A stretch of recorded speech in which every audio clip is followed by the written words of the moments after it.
इस गांव का एक बुजुर्ग था, हरिराम चौधरी, जिसकी उम्र लगभग 62 साल थी। सब उसे प्यार से हरिया काका कहते थे। वह गांव का सबसे बड़ा खेतिहर और सबसे अमीर आदमी था। लेकिन हरिया काका के जीवन में सबसे बड़ा दुख यह था कि उसका बेटा रामू, जो 37 साल का था, अक्सर बीमार रहता था और मानसिक रूप से कमजोर था।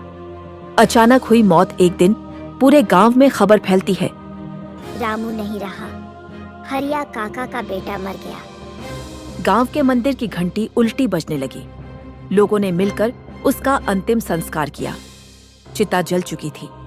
हरिया काका फूट फूट कर रोए थे। कहा गया कि रामू की मौत एक दुर्लभ बीमारी से हुई थी। डॉक्टर ने उसे मृत घोषित किया था। तीसरी रात अमावस्या रामू की चिता की राख अब भी मैदान में बिखरी थी। लेकिन तीसरी रात जब अमावस्या थी, आसमान में चंद्रमा नहीं था और चारों ओर स्याह अंधेरा फैला था। गांव के 4 बच्चों ने कुछ अजीब देखा। वे तालाब की ओर खेलते हुए जा रहे थे।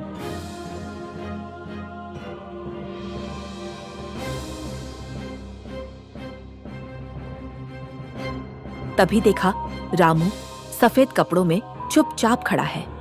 रामू भैया, आप तो मर गए थे ना? मैं तो यही हूँ, तुम्हारे सामने, उसने कहा और धीरे धीरे अंधेरे में चला गया। बच्चे डरकर भागे और यह खबर गांव में आग की तरह फैल गई। रामू लौट आया है। गांव के प्रधान राम बिहारी मिश्रा ने इसकी शिकायत थाने में दी। दरोगा प्रेम सिंह ठाकुर आया और जांच शुरू की। पहले तो लोगों ने कहा, अरे बच्चों की कल्पना है, भूत वूत कुछ नहीं होता। लेकिन अगली ही रात गांव के पास के खेतों में रखवाली कर रहे 2 मजदूरों ने देखा रामू खेतों में अकेला घूम रहा था, हाथ में लालटेन लिए। वह किसी से कुछ कहता नहीं था, बस एक तक घूरता रहता और गायब हो जाता। हरिया काका की हालत जब हरिया काका से पूछा गया तो वह फूट फूट कर रोने लगे। अगर मेरा बेटा लौट आया है तो भगवान की मर्जी है, मैं फिर से उसे अपनाऊंगा। लेकिन हरिया काका की हालत बिगड़ती जा रही थी। वो अपने कमरे में रामू की पुरानी चीजों से बातें करते और कई बार गांव वालों ने देखा कि वो रात को किसी से बात करते हैं, पर सामने कोई नहीं होता। रामू की वापसी। सच्चाई का पहला संकेत चौथे दिन गांव के बाहर बने एक सुनसान खंडहर में एक चरवाहे ने देखा। रामू दीवार पर सिर मार रहा था और उसके पैर उल्टे थे। अब बात गांव से निकलकर तहसील तक पहुंच गई। एक तांत्रिक बुलाया गया, बाबा अघोरनाथ। तांत्रिक की चेतावनी बाबा अघोरनाथ ने गांव का चक्कर लगाया। चिता की राख देखी और आंखें बंद कर ध्यान में बैठ गए। यह जो लौट आया है वह रामू नहीं, बल्कि वह प्रेत है जिसे किसी ने बुलाया है। उन्होंने बताया कि चिता की अग्नि पूरी तरह शांत नहीं हुई थी। किसी ने रात में उसकी राख में तंत्र क्रिया की है। इस आत्मा को बांधकर जिंदा शरीर में फिर से लौटाया गया है। ये अधमरा जीव है, प्रेत और इंसान के बीच फंसा हुआ। रहस्य गहराता है गांव का एक लड़का धीरज, जो रामू का बचपन का दोस्त था। चुपचाप तांत्रिक से बोला, बाबा, रामू मरने से एक दिन पहले कह रहा था कि कोई उसे बुला रहा है नीचे से। बाबा चौंके। नीचे से?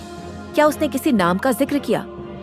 हाँ, वो बार बार एक नाम बड़बड़ाता था, झूना बाबा। झूना बाबा कौन था?